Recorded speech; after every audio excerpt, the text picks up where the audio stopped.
The NBA last night, the Suns matched the Pacers' 4-year, $133 million offer sheet for restricted free agent DeAndre Ayton. So here's the deal. Ayton stays in Phoenix, but the Suns can't trade him until January 15th, and that's going to have an impact on the KD sweepstakes. So let's bring back in Wendy and Nick Friedel. And Wendy, I'll start with you. What is the impact that Ayton's offer sheet now has on KD? It doesn't eliminate it at all, Ryan, but it certainly diminishes it. By matching this offer sheet, the Suns cannot trade DeAndre Ayton until after January 15th, and he's got veto power on trades for the next year. He was a big piece that they wanted to put in a deal for Kevin Durant. Even if he wouldn't end up in Brooklyn, they wanted to use him so that they didn't have to use any of the other valued assets they have on their roster. And frankly, that's why the Pacers put them to the test.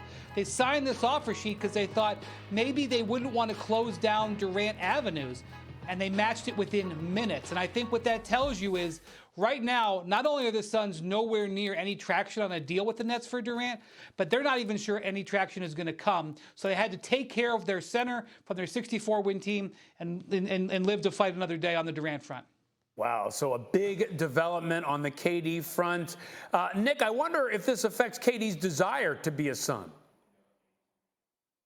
Ryan, Kevin knows the league inside and out, and he also knows that there are not as many ways for Phoenix to make it happen now because they've made this move. So he's watching this very closely, just like the rest of us, but there's no question. If you're Kevin Durant and you know there's not a space right now to get you there, he's got to be sitting there wondering, all right, do I really still want to push to go there? Or is there more of a chance potentially for me to at least start the season in Brooklyn? And I know the Nets are hoping that, and it's hope right now, but they're hoping that that is the choice he decides to make. But he is well aware of the environment across the league. And if the Nets don't feel like they're getting enough back, they're not in any rush to move him right now. Okay, hope being the key word there. We'll see if the Nets can apply that hope to KD and say, hey, come back, let's run it back. But then there's another big free agent on the market, Wendy, and that's Donovan Mitchell. What's the impact of the Ayton deal on Mitchell? Yeah, I think this increases the Knicks' odds. They were already the favorites, but now without really the much ability for a three-way trade involving the Suns and Nets where Ayton would be potentially used in that deal, I think it makes more sense for the Knicks to, buckle into the negotiation with the Jazz. Really, this is going to be about the price. The Knicks want him badly. The Jazz are prepared to trade him to New York. It's how can they figure out the cost in those draft picks. The price of stars has gone up over the last month. It's like inflation in our economy. 3-4 weeks ago, 3 first-round draft picks probably got you a serious conversation for Donovan Mitchell. But in the wake of the Jazz deal with Rudy Gobert, where they got 4 picks, the Jazz are expecting to get more than that, and the Knicks have 8 to trade. And so over these next few days and weeks, we're going to see proposals going back and forth between those two teams. It has already started, and there are other suitors as well. But you can, I think, cross off the Nets to a certain extent when winding up with Donovan Mitchell in some sort of Kevin Durant trade at this point.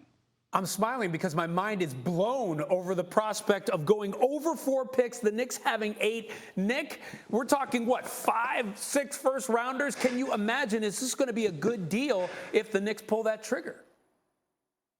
Hell no. Right. I mean, if you're Tibbs, you're sitting there going, okay, we got to make this work. We got to get Donovan, whatever it takes. You think I care about picks 5 years from now? Of course not. But the reality is if you make this deal and you're the Knicks, you are capping yourself with what you have in place at a second-round team. So I understand the push to want to get a star. I just don't understand the price that it would take to make it happen. There are a lot of people around the league, I'm sure, who are cursing out Danny Ainge right now because of the Gobert deal and now because of the Mitchell deal and the picks that are involved. But Ainge is used to it. This is what he does. He tries to maximize value and in doing so, get as many picks as possible. If you're the Knicks, though, Ryan, what other options do you have to try and land that guy to build around? I would expect right now for them to get it done, but that is a huge price to pay with all that draft capital. Indeed it is. Wendy, I'll give you the final word. Yeah, I think that's the thing. The Knicks have been so starved for a star of this level. This is a guy from the New York area. It lines up. It's going to cost them. They're going to negotiate. They're going to posture. But ultimately, I think they're going to pay. Right behind Michael Jordan. Curry has this instinct, what I saw with Jordan, where anytime he has the ball, you think it's going to go in. He is a threat offensively. I think we've got 3 or 4 more years of Curry in his prime right now. I would put Curry ahead of LeBron James right now as far as that number 2 guy behind I love this Michael so much. Jordan. All right, Jay Will. I mean, what do you mean, all right? I'm saying, all right, Jay Will. You don't want to touch it, Jay? Man. Go ahead. I love Steph.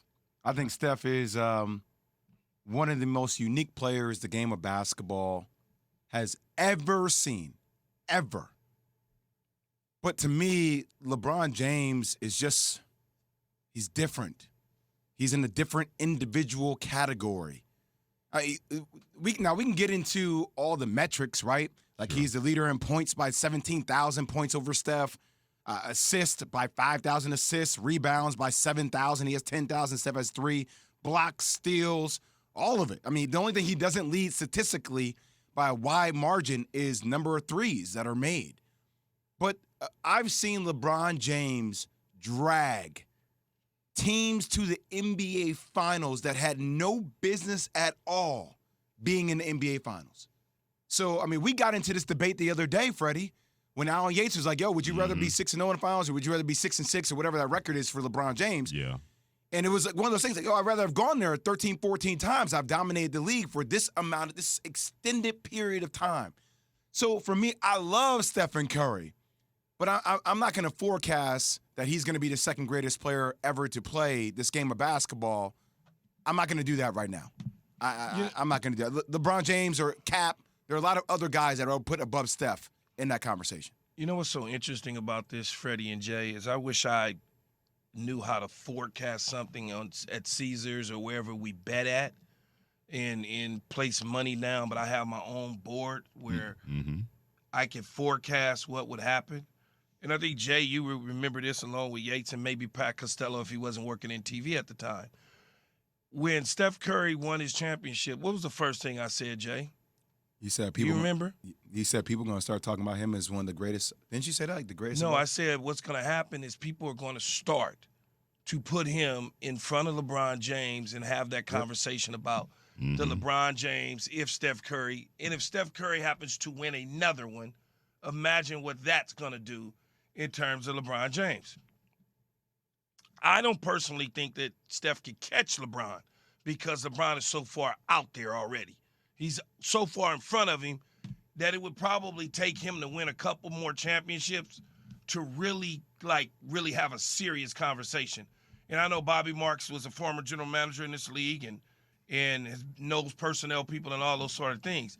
It's just very difficult to make Steph Curry the second best player of all time in the NBA.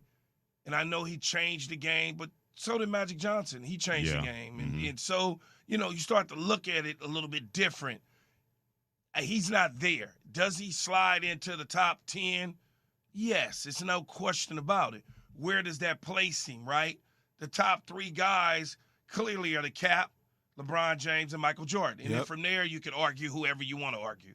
But Steph Curry belongs in that conversation. I just don't believe that you put him in number 2. And first off, just the people who are diehard Steph Curry fans, you called it, Key. You called it. I knew they were going to do that. You called it. You know, it's not a slight to Steph Curry that we don't think he's the second best player to ever play the game. But some people who are diehard Stephen Curry fans will interpret it that way. And that's not the case. It's just LeBron James is different, man. What he brings on the defensive side of the ball, offensively, the way he impacts the game, each and every play. I think even Steph would tell you that he sees LeBron James as somewhat unique and different in the overall scheme of basketball. Yeah, but I've always said for the longest time, to me, LeBron James is the greatest athlete that's ever played in the NBA because we haven't seen that kind of size of 6'8", that kind of build that can handle the basketball, that can run like that, and modern basketball can play 5 positions. Steph Curry's impact is that he's brought shooting back into the game, that he's made it look so easy that to do that that people put more of a premium on shooting. In terms of impact, you can make whatever case you want. But I thought it was interesting that because of, to Key's point, the minute that Steph won that championship and it was the finals MVP, the lack of love for him really kind of ceased and has gotten to a different level now.